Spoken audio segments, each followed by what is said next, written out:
Bonjour à toutes et à tous, merci d'être avec nous au CIE de la Sarthe pour ce C positif que nous organisons en partenariat entre l'association Novabuild, et je ne me suis pas présenté tout à l'heure, je suis Pierre-Yves Legrand, le directeur de Novabuild.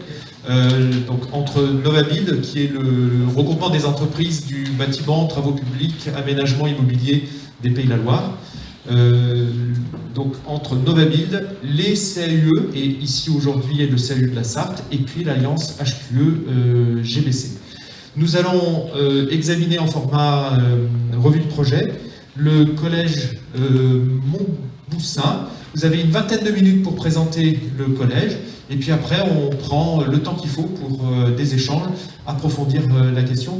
Donc vous avez le micro qui est juste là, et on vous demande à chaque fois de respecter le nettoyage pour les gestes barrières à chaque fois que vous prenez le micro. À vous la parole.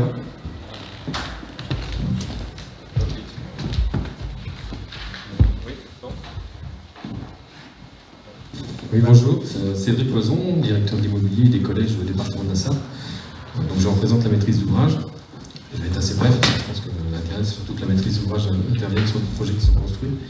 Je voulais juste préciser le contexte. On est sur une cité scolaire, donc c'est des bâtiments qui sont partagés entre la région qui gère les lycées et le département qui gère les collèges. Cette cité scolaire est gérée directement par la région, et donc le projet de construction du collège et de la partie administration a été fait en délégation de maîtrise d'ouvrage auprès du département. J'insiste là-dessus parce que ça permet de comprendre la concertation qu'il faut mettre en place pour pouvoir sortir un tel projet. Alors ce projet qui a été livré à la rentrée scolaire 2019 a été le fruit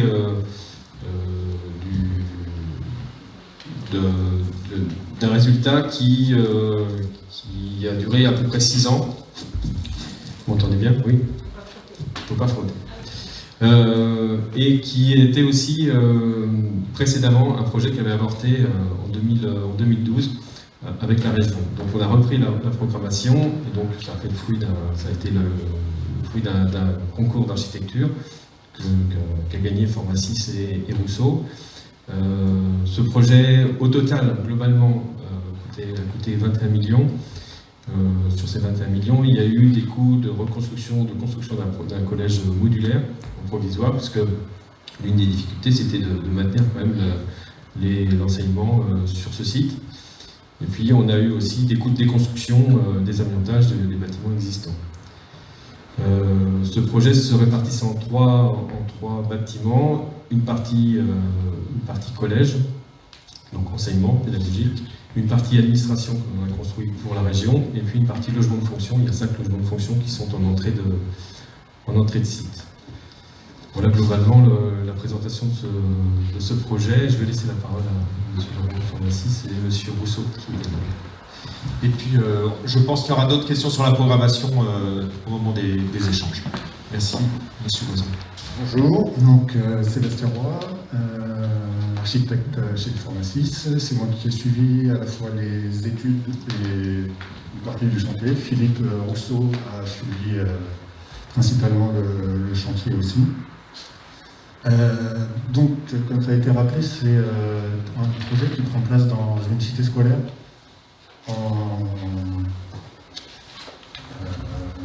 Le site est occupé quand on vient intervenir. Voilà.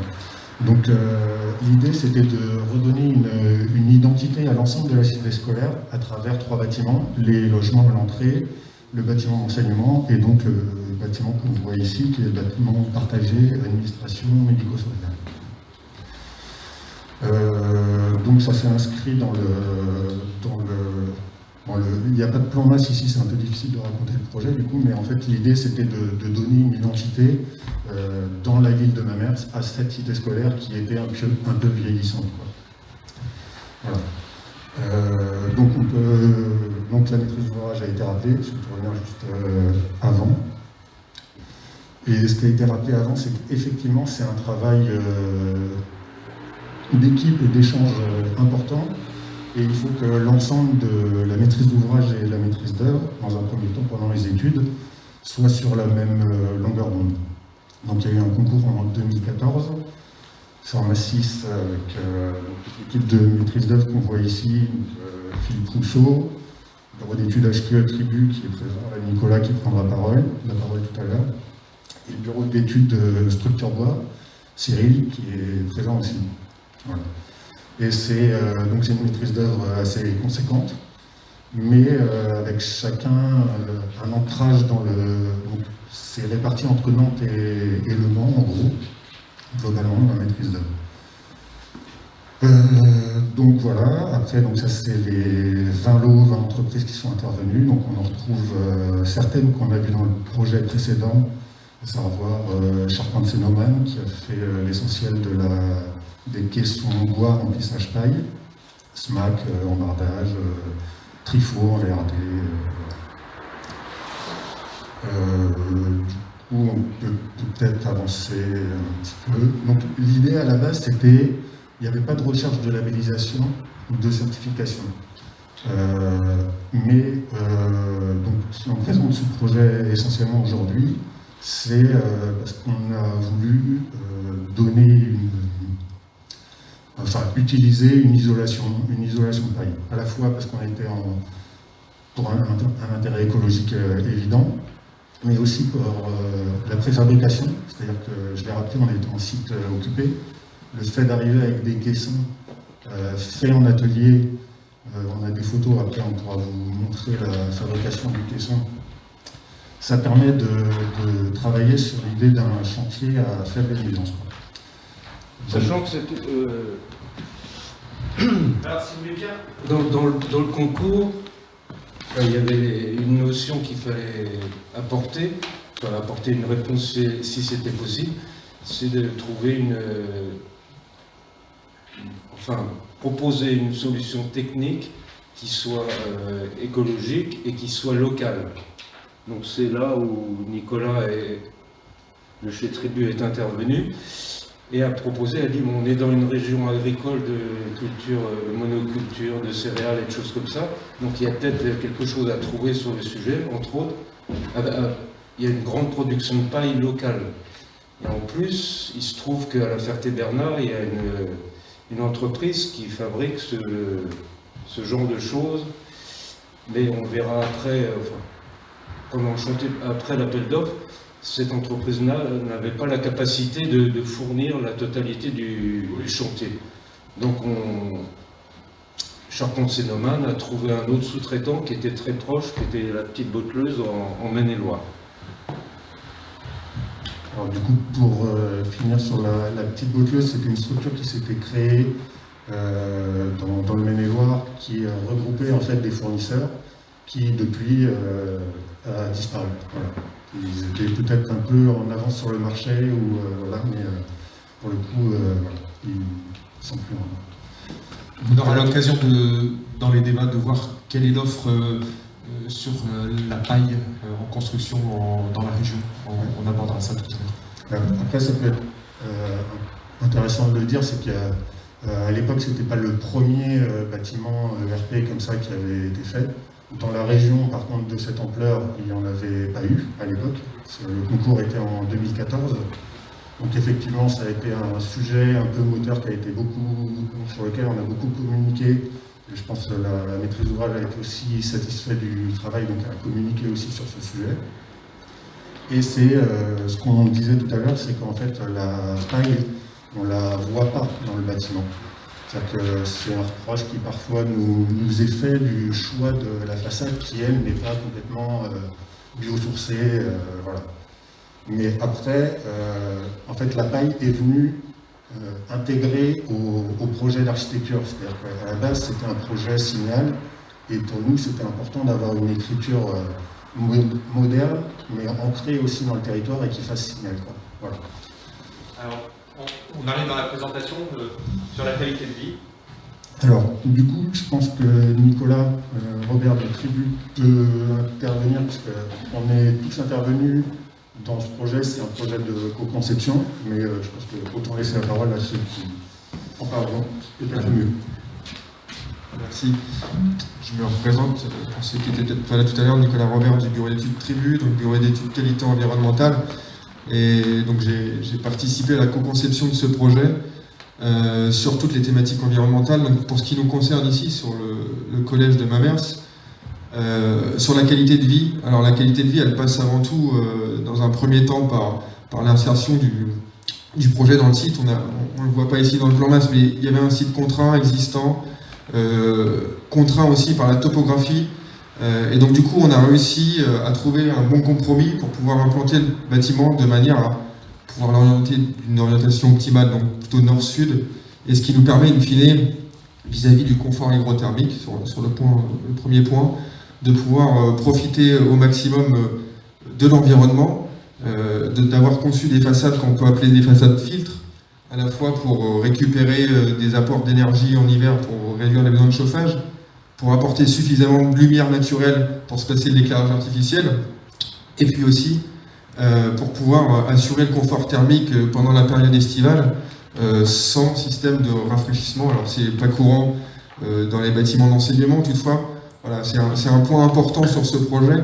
Le confort thermique donc d'été est assuré bien évidemment par la mise en place de protection solaire à l'extérieur, des stores, screen, et puis aussi on a... C'est des stores en toile. Et donc aussi on a développé sur ce projet un système de surventilation naturelle de manière à pouvoir offrir une qualité d'usage optimale et puis aussi anticiper cette problématique d'adaptation au changement climatique de ces bâtiments publics, de les concevoir pour demain.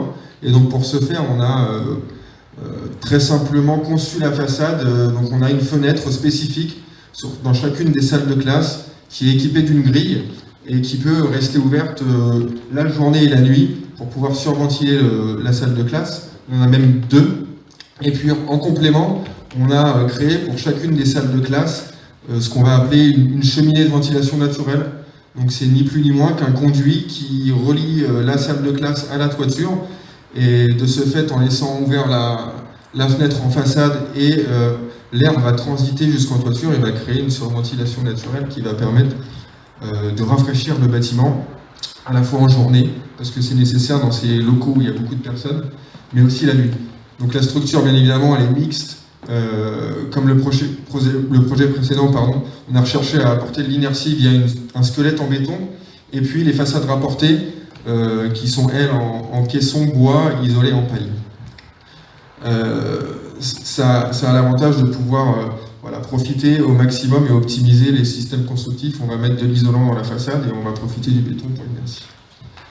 Sur le confort visuel, j'en ai parlé, mais il y a eu tout un travail aussi d'optimisation sur la recherche des façades, sur la recherche de... On a des salles de classe qui sont bi-orientées, qui ont deux façades, qui se développent sur la façade principale et puis sur des retours en patio qui permettent d'apporter énormément d'éclairage naturel. Et puis après, sur la qualité de l'air, bien évidemment, on a un système de renouvellement d'air double flux, et puis on a fait le choix de matériaux éco-responsables dans les revêtements intérieurs avec des classements qui permettent d'assurer une bonne qualité d'air. Sur la partie énergétique, alors on était en 2014, au début de la RT 2012, les exigences du maître d'ouvrage étaient... l'objectif était bien évidemment de la respecter, mais l'attente n'était pas d'aller plus loin. Toutefois, au final, on atteint quand même un projet qui a un niveau de consommation qui est de près de moins 40% par rapport à la réglementation RT 2012. Alors on peut pas vous dire où est-ce que ça se situe par rapport à ce fameux label plus C-, parce qu'à l'époque il n'existait pas et on n'a pas fait les calculs. Mais voilà, on a quand même fait des études de simulation thermique dynamique pour estimer les besoins de chauffage. Et sur cette base-là, on arrive à des niveaux passifs, notamment pour le collège, avec des niveaux de besoins qui sont inférieurs à 15 kWh. Donc, principalement lié à la performance thermique qui est apportée par cette enveloppe en paille, et puis aussi par l'approche bioclimatique. Ce que rappelait tout à l'heure Sébastien sur le chantier, il y a une charte spécifique qui a été réalisée dans le cadre de l'opération de construction en site occupé, et donc une charte de chantier à faible nuisance pour maîtriser les nuisances du chantier. Je te laisse peut-être, si tu veux, parler du traitement paysager. Sur le traitement paysager, après, on a cherché à limiter les îlots de chaleur et à s'inscrire essentiellement dans l'ensemble de la cité scolaire, quoi. en ramenant voilà, des massifs plantés un petit peu partout qui jalonnent. En fait, là, on voit le bâtiment, on verra des photos après un peu plus générales. Mais en fait, il y a le premier bâtiment collège et après le bâtiment administration qu'on voit ici.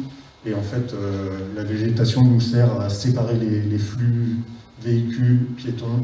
Ah, voilà. Là, je pense qu'on peut passer. Donc sur le côté participation, alors il y a eu pendant les phases études, on a fait, je ne me rappelle plus précisément, mais je pense 2 ou 3 réunions avec les usagers, c'est-à-dire profs, mais aussi administratifs, pour savoir si certains besoins pouvaient être mutualisés, comment ça pouvait fonctionner.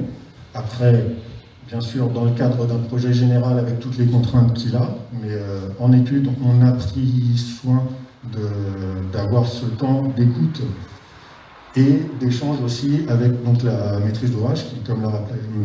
Loison, était à double tête, en fait, quoi, région, département, avec... voilà. Sachant qu'en fin d'études, il y a eu un changement de proviseur. Donc on avait un nouveau proviseur quand on a commencé le chantier. Donc ça n'a pas été toujours facile à gérer.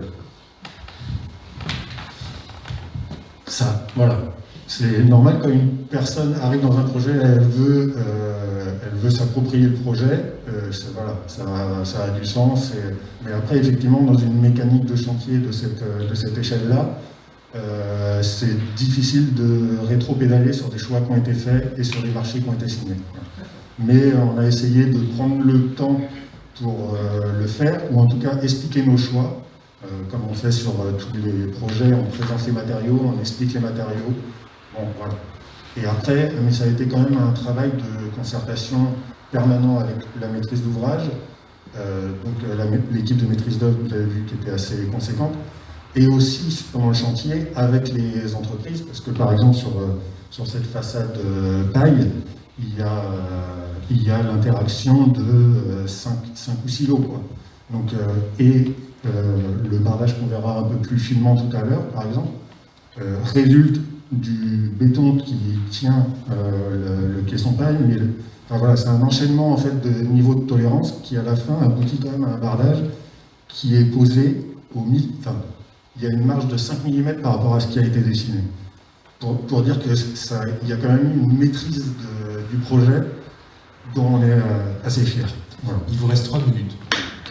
Parce que, pour résumer les choses, oui, on a une structure béton qui apporte l'inertie qui est porteuse, sur lequel on apporte un mur manteau qui fait 37 cm d'épaisseur. C'est une ossature banc, on la met les collés, remplie de paille, sur laquelle, en contrecloison, on a une contrecloison isolée avec du fermacelle, et on a une protection extérieure, on a un pare-pluie, et ensuite on a une protection extérieure avec un bardage, une vêture genre Lucobon, qui est très, très dessinée. Les suggestions sur ce chantier, l'enjeu, c'était d'assurer l'étanchéité à l'air et puis la bonne coordination, parce que la maçonnerie, on sait toujours qu'il y a des tolérances un peu difficiles. Le charpentier a essayé de composer avec. Ensuite, vous aviez l'intégration des menuiseries avec les stores et ainsi de suite. Et puis, la finition a été assurée d'une façon remarquable par l'entreprise SMAC, qui a réussi à compenser tous les défauts entre la maçonnerie et la charpente. Alors, la conclusion, s'il vous plaît. Alors, la conclusion, en fait, elle est là. C'est dans un premier temps l'impact local et l'enjeu de la paille, c'est essentiellement une filière locale. Et voilà, je pense que là, ce sujet-là, il est difficilement contredit. C'est-à-dire que c'est un matériau qui est non utilisé, ou pour une grande partie retourne à la terre, même si en ce moment il y a des problématiques sur l'approvisionnement en paille, mais globalement, après ça dépend des régions bien sûr, mais à l'échelle de la France, globalement c'est un matériau qui est disponible, renouvelable et localement disponible. Voilà. Et après, donc les performances que la botte de paille de 36 apporte, 36 cm, sont largement supérieures à tout ce que, aux autres isolants, quoi. Voilà.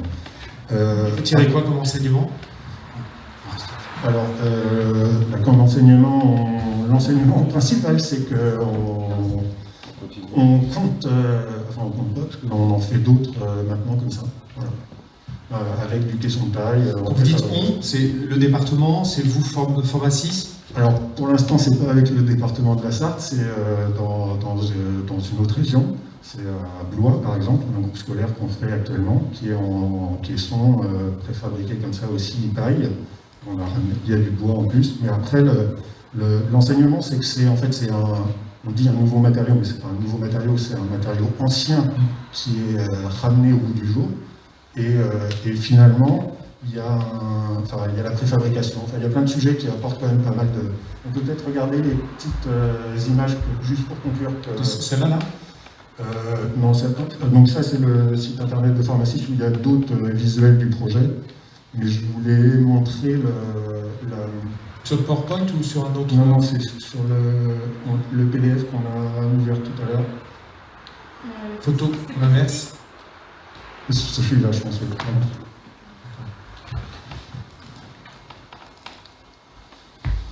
Donc ça c'est le panneau d'exposition qui est présent ici. Et donc là on voit le caisson dans l'atelier, c'est le caisson bois, remplissage de paille quand ça le permet. Il y a des zones d'ajustement où c'est de la laine de bois qui vient compléter. Et donc le dessin de la façade qui est déjà... et donc comme vous voyez, ils sont tous numérotés pour être posés en fait comme un jeu d'assemblage. Il y a eu combien de caissons comme ça à peu près?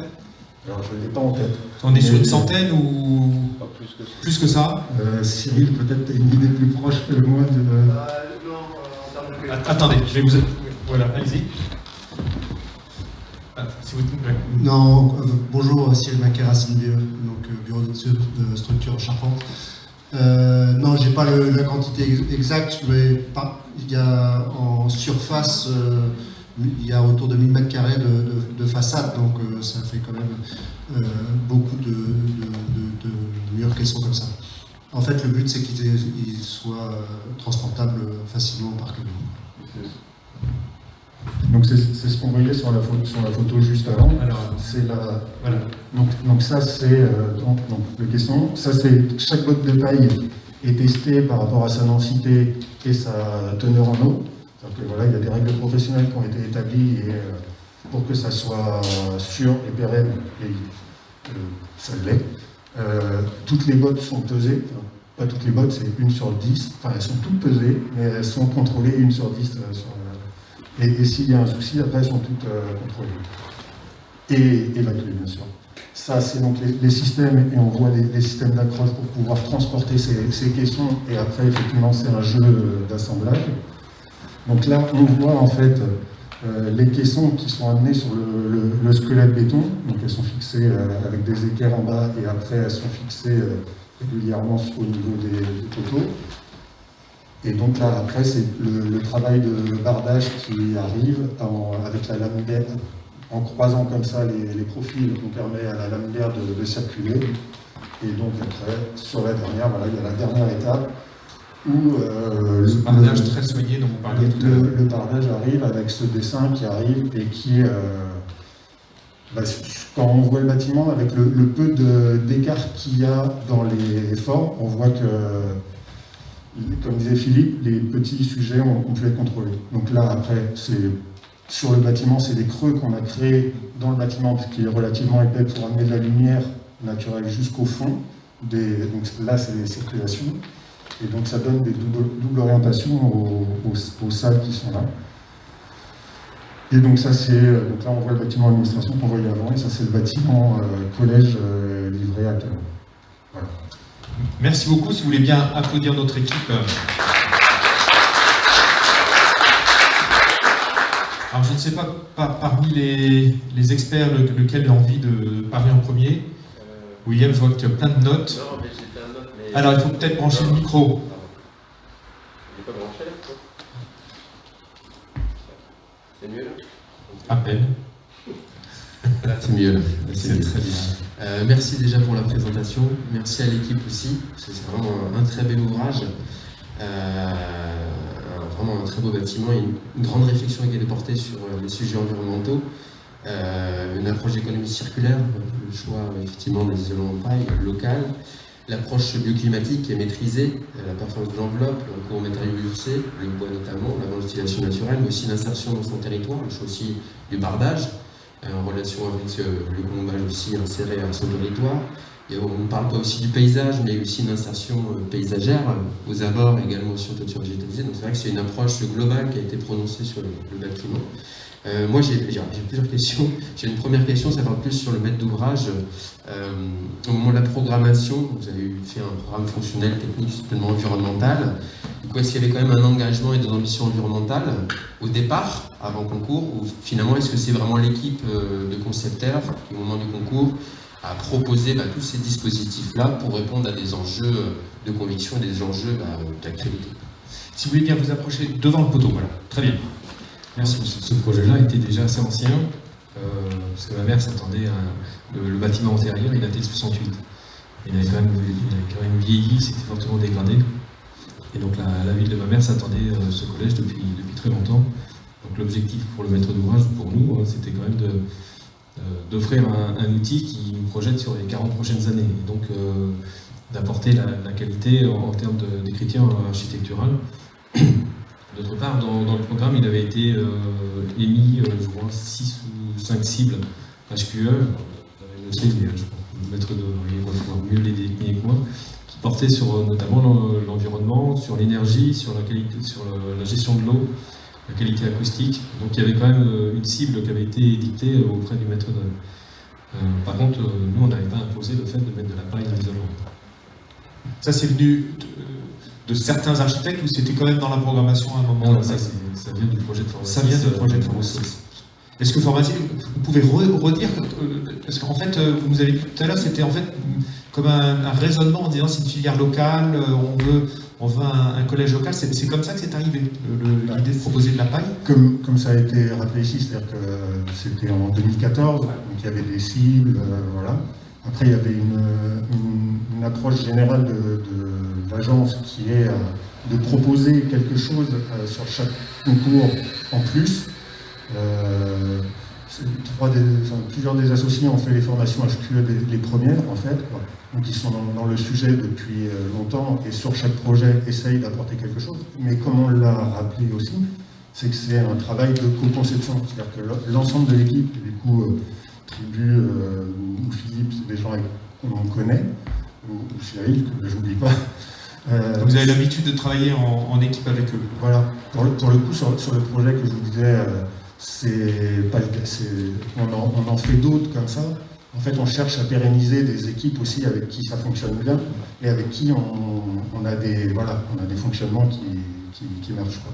Mais à la base, c'est quand même un apport en plus sur le sujet. Et sur le moment, vous avez eu l'impression que vous preniez un risque qui vous donnait un risque d'être éliminé du concours parce que vous alliez trop loin?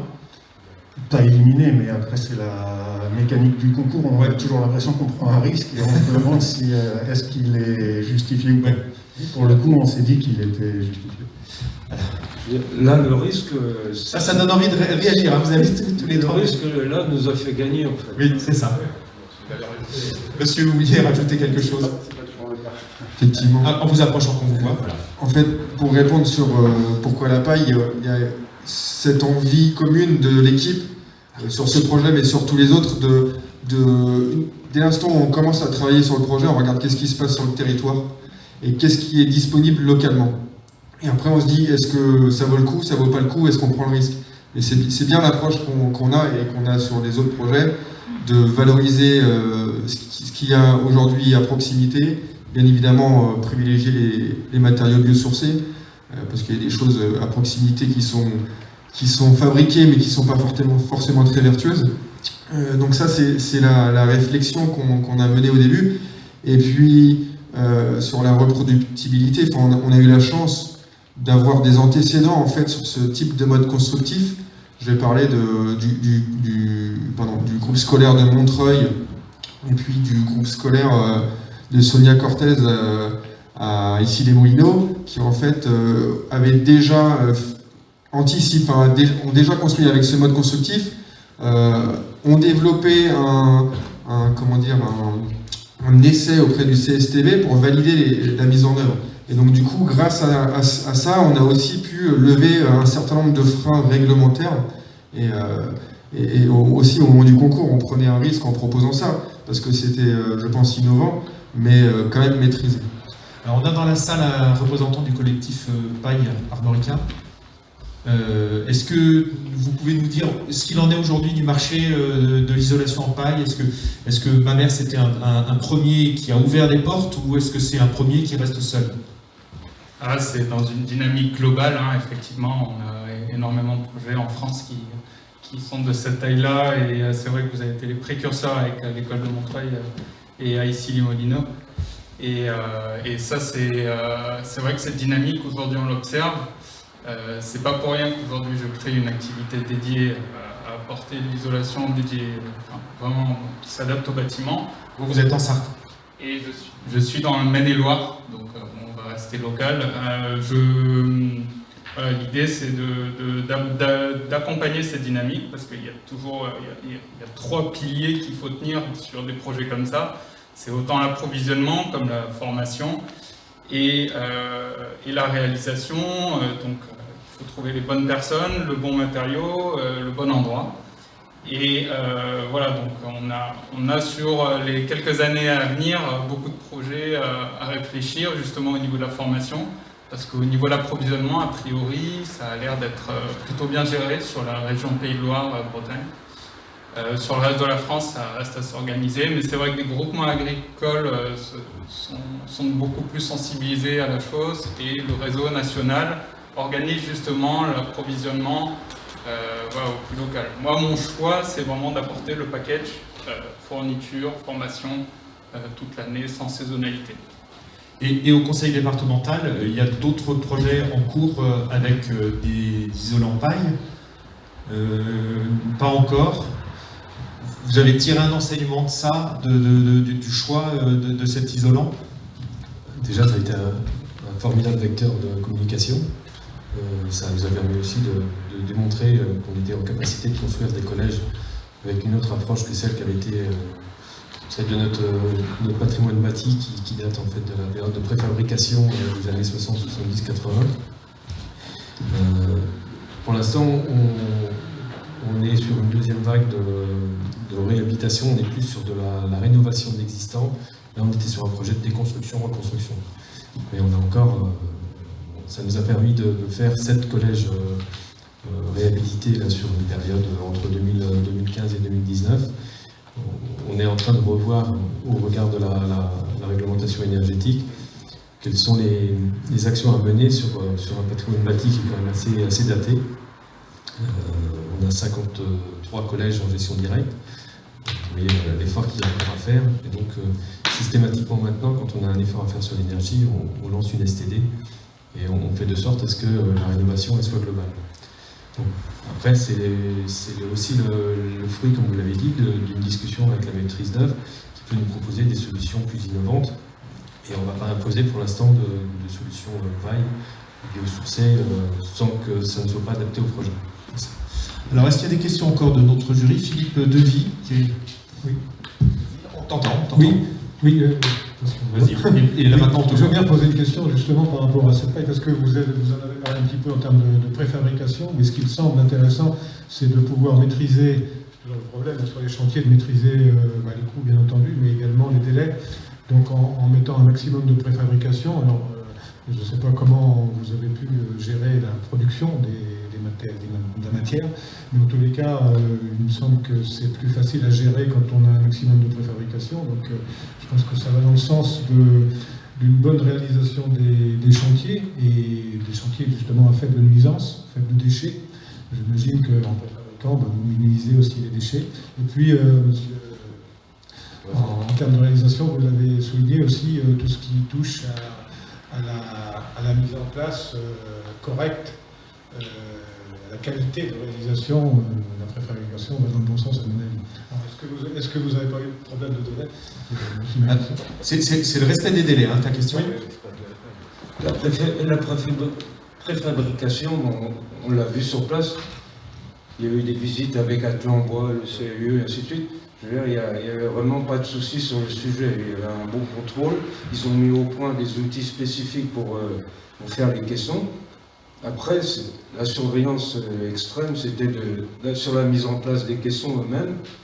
Et les latitudes entre la maçonnerie et la charpente, on était obligé de les compenser. Le charpentier est obligé de faire tout le traitement de l'étanchéité à l'air entre la maçonnerie et la charpente. Et ça sur chantier, pas en atelier forcément. Ah non, sur place. Sur place. Ouais. Et ça, c'était inattendu. Vous étiez un peu, ça fait partie un peu de la surprise chantier. C'était prévu, mais il a fallu vraiment le contrôler Ah oui. sur la totalité des façades, des planchers, et ainsi de suite. Puisqu'on parle des surprises, comme c'était quelque chose encore un peu nouveau pour vous, vous avez eu à gérer des choses un peu inattendues sur ce chantier? Alors, sur le chantier, oui, toujours un peu. On a des surprises mauvaises, mais qui sont liées au déroulement d'un chantier. C'est-à-dire qu'il y a eu des entreprises qui ont disparu durant le chantier. Voilà, ça pose toujours des problèmes. C'est pour ça que sur les délais, la préfabrication et les caissons ne sont pas en cause sur le petit décalage qu'il y a eu. Mais le décalage, la grosse tuile, c'est qu'on est arrivé en période de finition et l'entreprise de maçonnerie a déposé le bilan. L'entreprise de maçonnerie et de plâtrerie. Donc ça nous a sacrément perturbé. Avec la contrainte indépassable, c'est qu'il fallait gérer la rentrée, j'imagine, et que le collège devait être livré à la bonne date. Hein. Oui. En général, les collèges ou les établissements scolaires, on rigole pas trop avec la date de livraison. Il devait être livré plus tôt. Il fallait qu'on le livre à des vacances scolaires, mais là, on l'a fait pour la rentrée 2019. Ah oui, vous Je veux avez dire que sur gagné ce quelques mois. chantier, on avait un pilote qui était remarquable aussi. Donc qui a vraiment coordonné toute l'organisation. Alors, une question dans la salle. En attendant que la salle prépare ses questions, William, voilà le CAE qui a une question. Si vous voulez bien vous rapprocher de William pour qu'on vous voit. Moi j'ai juste deux réflexions, enfin deux interrogations. Concernant l'accueil, est-ce que c'est un accueil commun lycée-collège? Comment c'est géré? Et le positionnement du bâtiment administration, est-ce qu'il a été réfléchi est-ce que le projet a été pensé avec ce positionnement central? Est-ce que c'est l'objectif, c'était de mettre là par rapport à cette centralité, par rapport à la réflexion sur le lycée qui est dans le fond et le collège qui est devant? Voilà, donc est-ce que vous pouvez nous éclairer sur ça en fait? Là, on a repris un risque sur l'implantation, enfin sur la définition du plan masse. On a vraiment marqué les logements à l'entrée. Vous avez vu la façade d'entrée du collège qui est vraiment redonner un signal dans la ville. Et après, nous, on a fait le choix de composer le plan masse en fonction de la circulation. Parce que le bâtiment administratif, il devait être beaucoup plus proche. Donc on l'a remis au-delà, avec une grande circulation qui sépare les voitures, les piétons, les vélos, et ainsi de suite, et qui se retrouve de ce fait-là en centralité, après le CDI. Donc on a tout un centre de la cité scolaire, la cité administrative, et puis le CDI. Est-ce que ça fonctionne bien du coup, cette cohabitation lycée-collège? Peut-être que vous pouvez nous apporter réponse. Je vais essayer de parler pour le gestionnaire. Ça a surtout permis de redimensionner l'entrée de la cité scolaire.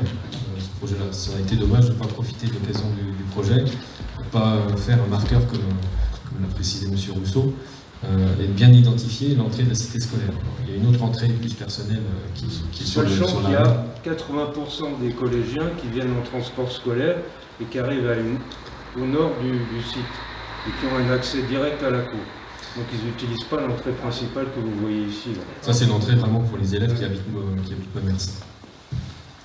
Il y avait une question quand le jury a travaillé sur le sujet sur la ventilation naturelle, ventilation.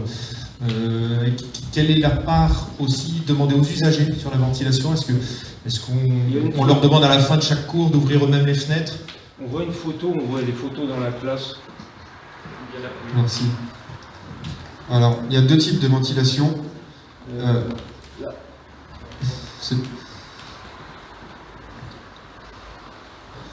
L'autre, c'est d'avant encore. On voit le plancher, le faux plafond qui est découpé.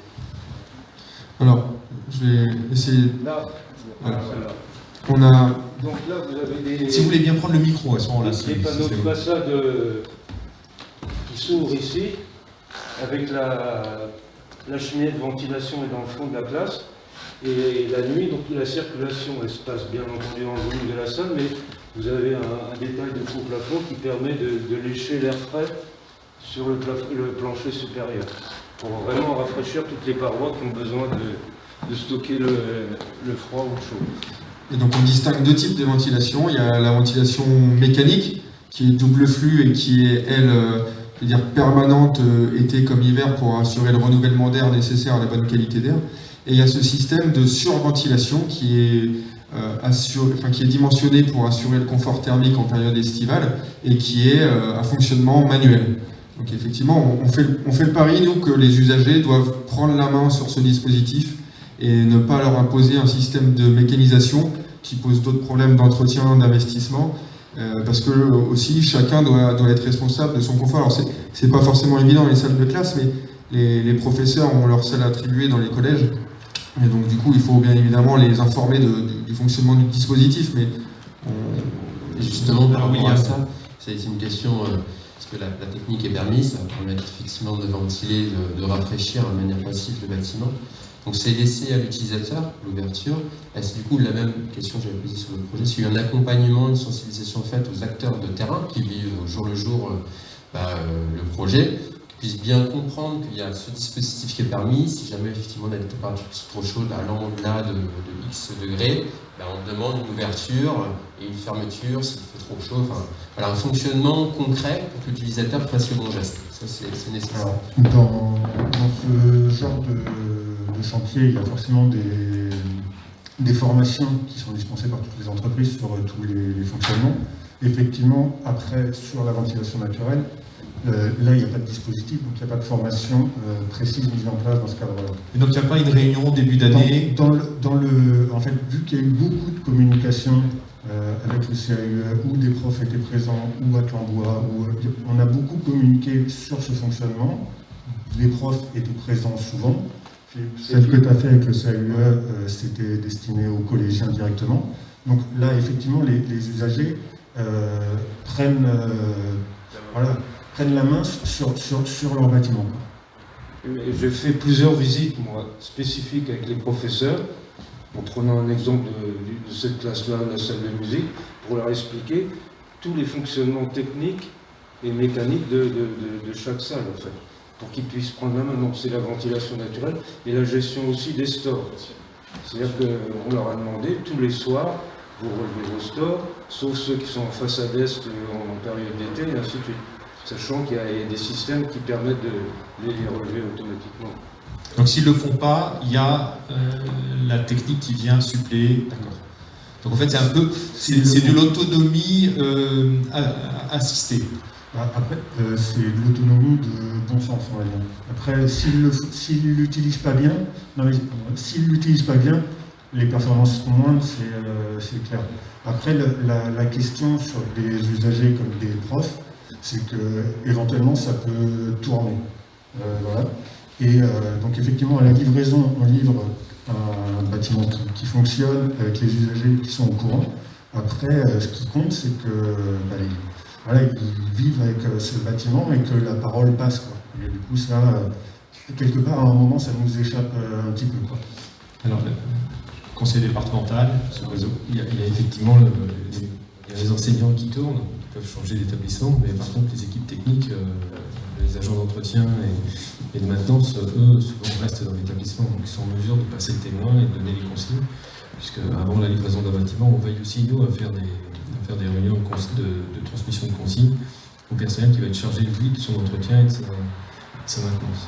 Au conseil départemental, c'est la même direction qui porte les projets et qui ensuite les maintient, ou si ça passe ensuite à une autre direction qui fait la maintenance? Dans notre direction, effectivement, on a un service qui est chargé de ce qu'on appelle la conduite d'opération, c'est la restructuration, la construction d'un bâtiment, Et puis après, on a un service maintenance et sûreté qui est chargé, lui, de son entretien technique et de toutes les vérifications réglementaires. Et sur un projet comme celui-là, le service maintenance est associé à un moment ou à un autre, ou dans la programmation, ou dans les échanges avec Il y a l'architecte. des passages de dossier, mais la particularité de ce dossier, comme je vous l'ai précisé au départ, c'est que c'est une cité scolaire. Et donc le personnel qui est chargé de l'entretien ménager et de l'entretien technique, c'est du personnel régional qui n'est pas donc employé par le département de la Sarthe, mais qui est régional. On va dire régional et avec l'autorité fonctionnelle du proviseur.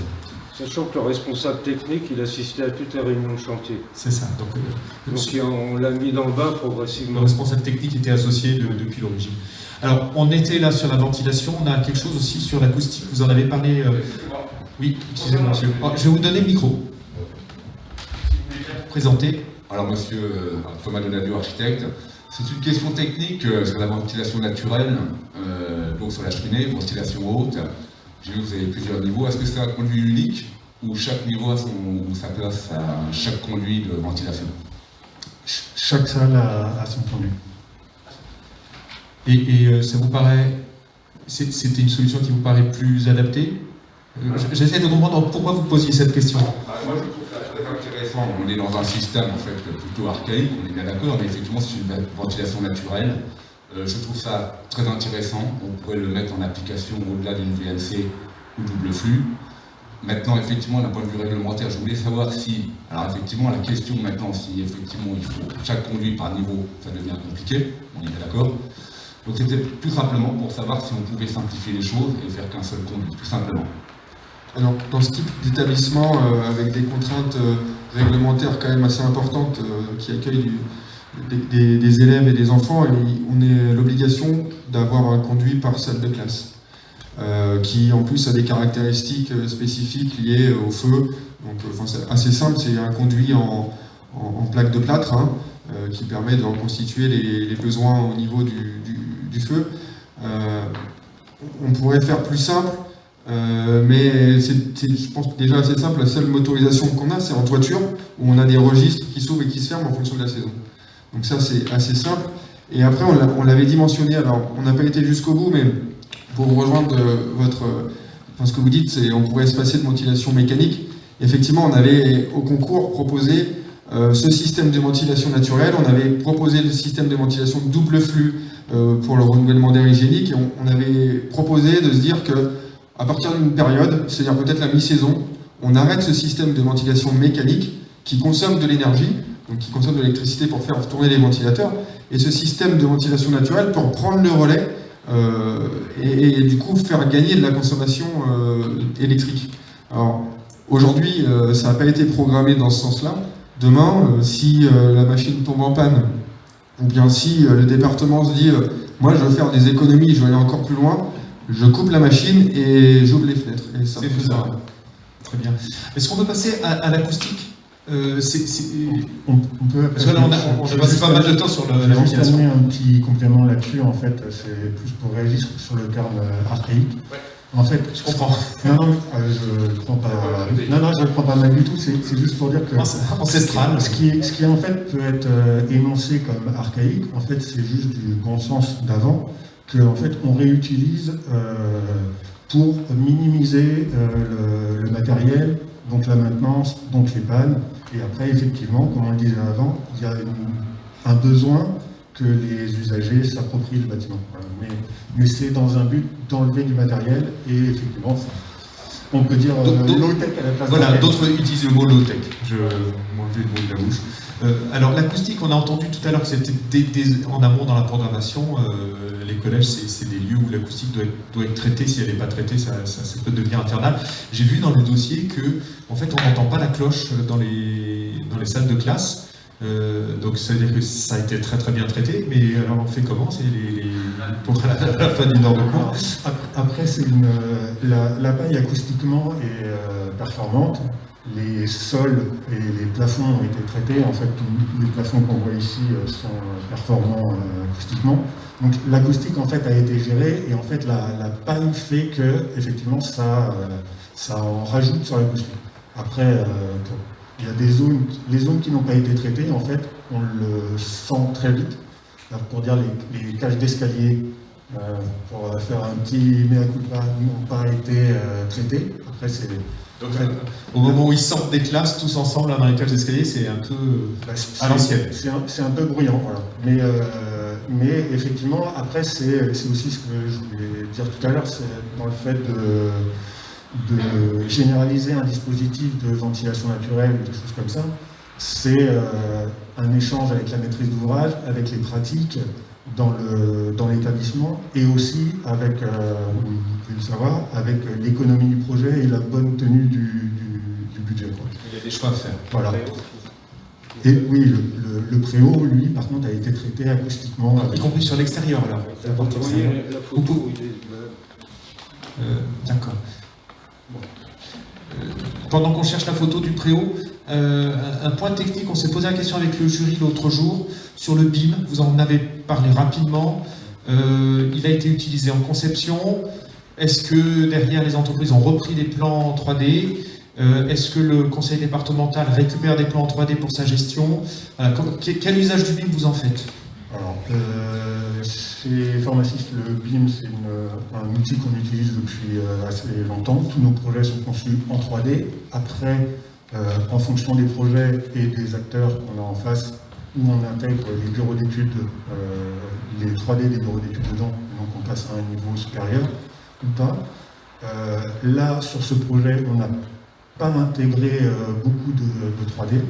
Le BIM a été essentiellement utilisé comme maquette 3D de suivi pendant les études forcément, mais aussi après pendant le chantier, les différentes évolutions au fur et à mesure.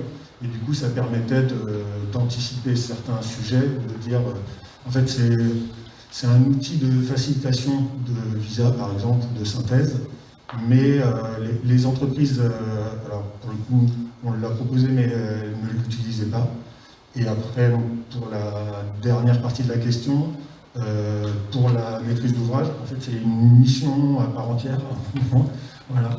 Et donc, l'outil BIM, pour qu'il soit transmis à la maîtrise d'ouvrage, il faut qu'il soit travaillé aussi. Retravaillé, ça ne peut pas être le même, voilà, c'est clair. Il faut qu'il soit travaillé dans ce sens-là. Et donc, dans ce cas-là, nous, c'est un outil de travail et d'échange, mais pas de gestion et après, d'exploitation. C'est là où, sur le BIM, pour l'instant, c'est pas toujours forcément très clair. La mission n'est pas toujours claire, donc est-ce que le modèle est donné après ou pas? En tout cas, ça ne vous était pas demandé par le...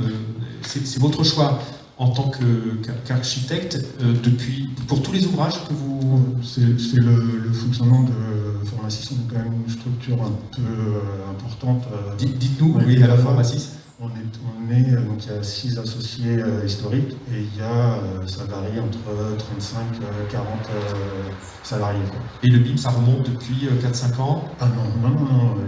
En fait, le BIM réel, il met du temps en fait, à rentrer dans les projets, mais en fait, nous, on est sur des logiciels qui permettent le BIM depuis 15 ans. En fait, on travaille en 3D. Quoi. Et pour quelles raisons? C'est les trois raisons principales pour lesquelles vous avez recours au BIM chez Formasis?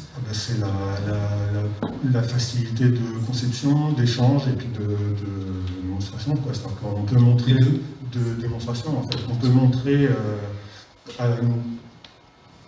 pas forcément les maîtrises d'ouvrage parce qu'elles connaissent, elles savent lire des plans, mais des usagers ou même des entreprises, des fois sur des jeux d'interaction qui ne voient pas, on peut montrer quelque chose très rapidement.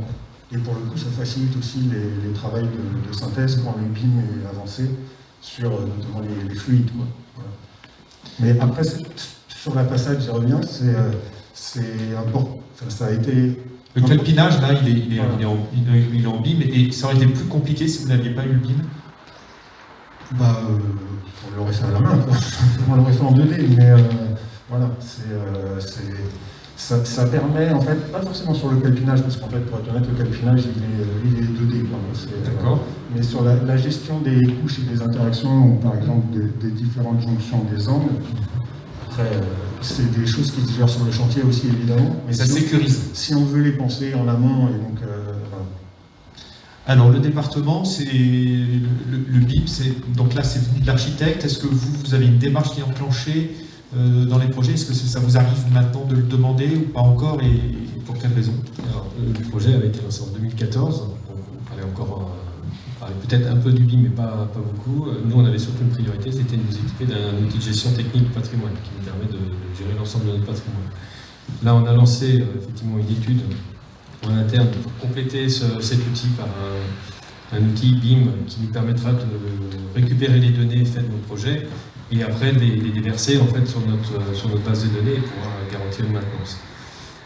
Nous, c'est vraiment l'intérêt, mais comme l'a dit M. Roy, effectivement, il faut démarrer dès le départ. Donc il faut avoir, entre guillemets, pour suivre un projet de cette ampleur, il faut avoir un BIM manager qui puisse être en mesure de garantir le chartage et puis le transfert des données de la conception aux entreprises et après la synthèse qui puisse nous être donnée et qui puisse être déversée dans notre outil de gestion du patrimoine. Donc c'est un peu plus compliqué et on n'a pas les mêmes attentes. Effectivement, pour un architecte, il y a le besoin de conception et de communication. Nous, c'est surtout un besoin d'exploitation. Alors, encore une question, William? Une dernière question peut-être, parce qu'après le temps... je reviens sur la RE 2020. J'ai compris qu'effectivement, il n'y avait pas eu l'étude énergétique pour savoir les niveaux énergétiques. Pour autant, est-ce qu'il y a une ACV qui a été faite? Est-ce qu'on a une estimation du niveau qui se rapprocherait de la future RE 2020 pour avoir un retour d'expérience sur ce type d'ouvrage qui met en avant tout ce qui est compacité, approche globale sur l'énergie, plus l'intégration de matières biosourcées, l'appareil solaire. Vraiment, l'idée c'est d'avoir un retour d'expérience sur comment on va fabriquer demain aussi de nouvelles opérations. Il y a plein d'architectes, effectivement, des forts engagements, on arrive à réitérer des ouvrages qui sont performants, mais l'idée c'est de pouvoir montrer qu'on est capable de le faire, un budget maîtrisé et lancer tout le monde dans cette démarche-là. Alors, le bâtiment a été conçu effectivement dans le but de réduire l'impact environnemental du projet, et notamment les émissions de CO2 par le choix de ces matériaux biosourcés notamment.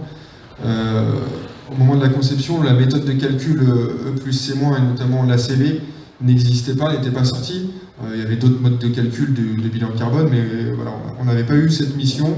Bien évidemment, ça nous intéresserait de savoir où est-ce qu'il se positionne aujourd'hui. Donc ça nécessiterait de réaliser un calcul, ce qu'on n'a pas engagé à titre personnel. On a déterminé la quantité le volume de paille qui a été mis en œuvre, on le valorise comme ça le projet, le volume de bois, alors je ne les ai pas en tête précisément, mais on pourra vous les refaire passer. Et puis voilà, à la suite de celui-ci, on en fait un autre, alors c'est pas la même dimension, c'est un groupe scolaire qui est un peu différent par la taille, mais sur les modes constructifs sont similaires, et où là... Qui est situé où? À Blois, pardon. Donc un projet commun avec l'agence Pharmacis, où du coup là, à la phase où on en est, c'est-à-dire au DCE, on arrive à valider un carbone 2. Donc bien évidemment dans un contexte qui est différent, mais voilà, on va vers ces niveaux de performance. On essaye en tout cas avec les données qui nous sont disponibles. Après, poursuis ce que dit Nicolas, c'est effectivement un retour sur l'expérience qui serait important, mais voilà, il faut le temps en fait. Quoi. Le temps et donc... la mission, voilà. le temps, la mission. C'est de savoir si effectivement il y avait une demande spécifique à réception, on aurait pu avoir un retour d'expérience sur tout l'ouvrage qui est livré. Alors, entendez aussi que peut-être, vu la qualité de l'ouvrage et vraisemblablement son bon niveau sur le C, ça peut être intéressant que ça rentre dans le panel des ouvrages qui ont été mis dans l'expérimentation E plus C- pour que ça puisse derrière être utilisé par d'autres. Mais évidemment, c'est une intention. S'entend et je suis assez curieux de le savoir, mais après, nous, en fait, on l'intègre de manière empirique. Comme ça. Nicolas, maintenant, on a fait donc, ce groupe scolaire qui va être E4C2, et il est directement l'héritage de ce projet. Les apprentissages sur ce projet, voilà, on s'est dit, c'est ça qu'il faut continuer à faire. Et après, je ne vous cache pas que si on intègre dès le départ le calcul du plus C-, ça impacte la conception de l'architecture. C'est clair. Voilà, parce que dès le départ, il faut penser comme ça. Avec des objectifs, notamment sur le carbone. Et je ne vous cache pas qu'on n'est pas tous sûrs que ça soit... Parce que finalement, un projet qui est pensé comme ça, comme une architecture, et pour faire bien, comme je disais tout à l'heure, voilà, avec du bon sens, on peut arriver à des projets qui sont vertueux, sans être labellisés et notés, en fait. Quoi. Et après, quand on cherche la valorisation, Là, des fois, on arrive à, comme c'était dit tout à l'heure, il y a des fiches en fait, qui, en 3 ans, peuvent évoluer, ou des incohérences en fait, de certains matériaux qui nous poussent à mettre des matériaux moins vertueux, mais parce qu'il a une meilleure fiche DES. Quoi. Voilà, donc il y a donc une plus basse empreinte carbone. Et, donc oui, c'est la course au point. Donc, voilà, à un moment, si on arrive à la course au point, c'est la labellisation. Après, voilà, l'objectif est ambitieux et vertueux. Ça a des vices, des fois, dans la conception de l'architecture telle qu'elle peut être pensée de manière intelligente. Quoi. Après, le bon sens, effectivement, prime aussi sur l'analyse critique des données pour faire en sorte qu'on réfléchisse correctement sur l'insertion de produits qui, tout bêtement, limitent l'impact carbone parce que ça s'explique sans calcul. Et après, souvent, comme ça a été dit tout à l'heure sur le projet précédent, c'est que derrière ces labels, il y a aussi des recherches de subventions. Et donc, il faut atteindre ce label pour... voilà, donc c'est la mécanique compliquée. Merci beaucoup. Alors, on ne vous applaudit pas tout de suite parce que on va voir quel est le résultat du vote de notre public. Alors, vous vous souvenez, il faut aller sur le petit... Alors, vous avez le droit de jouer. Tout à l'heure, je crois qu'il y en a certains qui ont joué. Donc, vous allez sur le site internet evals.fr, Evals. Le code, c'est toujours c'est positif. Vous allez toujours chercher vote du public en premier. Et puis, ensuite, on est là, cette fois-ci, sur le collège de Mamers. Et je crois que c'est hyper compliqué. C'est soit oui, soit non. Et donc oui, c'est oui pour appartenir, pour rentrer dans le panorama de la construction durable en Pays de la Loire. Alors, est-ce qu'il commence à y avoir des votes Laura, oui, ça a commencé. Je vois des gens qui rangent leur téléphone, donc ça a l'air d'être terminé pour certains, plus compliqué pour d'autres. Moi, en général, je suis le dernier, hein, donc je peux y aller tranquillement. Vous aviez déjà voté, vous? Vous avez voté hier? Vous connaissiez le projet? Ah oui, vous avez voté avant la présentation? Ben oui, vous connaissez la présentation, c'est clair.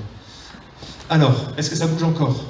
Non, ça ne bouge plus. Ça bouge plus. Alors, si tu veux venir nous dire ce qu'il en est. Attends.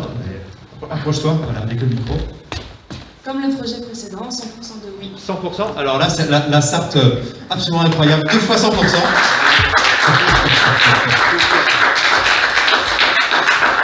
Félicitations. Alors, puisqu'on est en lien aujourd'hui avec le CAUE de la Sarthe et qu'on a un représentant du conseil départemental de la Sarthe, je vais vous demander de faire le mot de conclusion, si vous voulez bien, après cette belle matinée.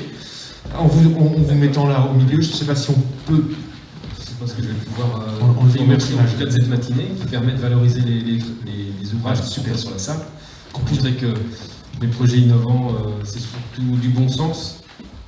Avant, il y a la technique effectivement qui accompagne le bon sens, mais on revient quand même à des projets qui cherchent à moins se mécaniser et à offrir aussi des possibilités d'autonomie des usagers.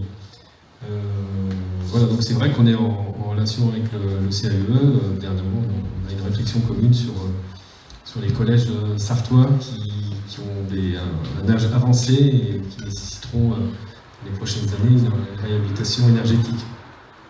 Ce qu'on a vu, ça permettra de nous enrichir soit dans les labellisations, soit dans des réponses techniques. En tout cas, merci de votre participation. Et puis, je ne sais pas si Céline, tu veux compléter ou terminer